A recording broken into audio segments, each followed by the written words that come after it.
دا قسمه ویډیو ایډیټینګ چې کوم دی هغه به تاسو په خپل موبایل کې څنګه زده کوئ، نو د هغې دپاره چې کوم دی دا ویډیو کتل اخره پورې لازمي دي. د دې لپاره چې کوم دی تاسو به راشئ د خپل موبایل ته، او د هغې لپاره به تاسو چې کوم اپلیکیشن به اوپن کړئ. کله چې دا تاسو اوپن کړئ تاسو به پلس په دې نشان باندې کلیک کړئ، او دلته به تاسو نیو پروجیکټ باندې کلیک کړئ.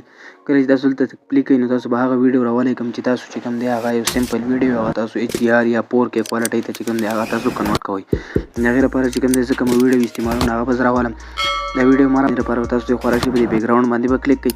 کله چې تاسو په دې بیک ګراوند باندې کلیک کړئ نو دلته چې کوم دی د دریم نمبر چې کوم دی په دې باندې به تاسو کلیک کړئ، او دا یو چې کوم دی دا به تاسو بالکل د دې فریم نه لاندې راولئ، هر طرف ته تاسو بوتلی شئ.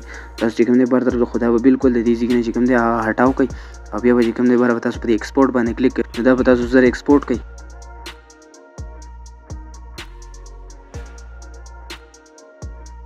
تاسو کتلی شئ هغه دغه چې کوم دی ویډیو ایکسپورټ شوه. تاسو به چې کوم دی اوریجنل چې کوم ویډیو تاسو راغستی وو هغې ته به تاسو راشئ.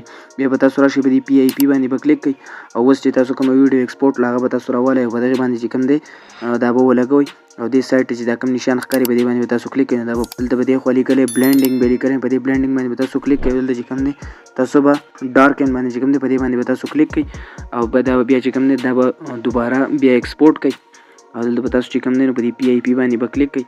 دا به تاسو ختم کړئ، واپس به په دې PIP باندې به کلیک کړئ. ریسنټ چې کوم پروجیکټ تاسو ایکسپورټ کو هغه به تاسو واپس راولئ، او دلته چې کوم دی په دې نشان باندې د دې لپاره تاسو واپس راشئ، په دغه بلینډینګ په دې نشان باندې به کلیک کړئ. دا کانټراسټ چې کوم دی دلته دا لیکلی دی، دا کانټراسټ باندې به تاسو کلیک کړئ، او دا چې کوم دی دا به یې لږ معمولي راکم کړئ. څومره چې ستاسو ویډیو د هغې پورې چې کوم دی هغه تاسو راکمولی شئ، تاسو راکم شو. د دې نه پس چې کوم دی تاسو واپس به راشئ، په دغه PIP باندې به کلیک کړئ، او دلته به تاسو پکچر ته راشئ، دلته به یو وایډ بیک ګراوند چې کوم دی هغه به تاسو راډاونلوډ کړئ. هغه به چې کوم دی هغه به تاسو دلته فول سکرین ته راولئ، او دا به اخري سر پس دغه بلینډینګ ته، او په دې بلینډینګ چې کوم دی دلته به اوورلی لیکلی په هغې باندې به کلیک کړئ. د دې نه پس چې کوم دی تاسو ویډیو چې کوم ده هغه بالکل ښه کاپي، او د کلر فلټر باندې به کلیک کړئ. په دې کې به تاسو لږ ایډجسټمنټ وکړئ، د لایټینګ چې کوم دی هغه به لږ سیوا کړئ. بیا چې کوم دی سچوریشن چې کوم دی دا به هم تاسو خپلې مرضۍ مطابق سیوا کړئ. دې نه پس چې کوم دی تاسو به دې خوا راشئ، شیډو چې کوم دی شارپنس چې کوم دی هغه به تاسو د خپل مرضۍ مطابق چې کوم دی هغه تاسو صفا کړئ.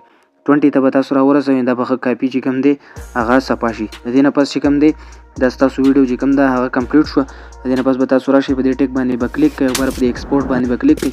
ستاسو ویډیو چې کوم ده هغه به ایکسپورټ شي. لپاره زموږ چینل چې کوم دی هغه تاسو سبسکرایب کړئ، او بیل آیکن دباو کړئ چې کله هم موږ نوې ویډیو اپلوډ کوو نو چې زموږ د ویډیو نوټیفیکیشن تاسو ته په وخت باندې میلاویږو په بلې ویډیو کې.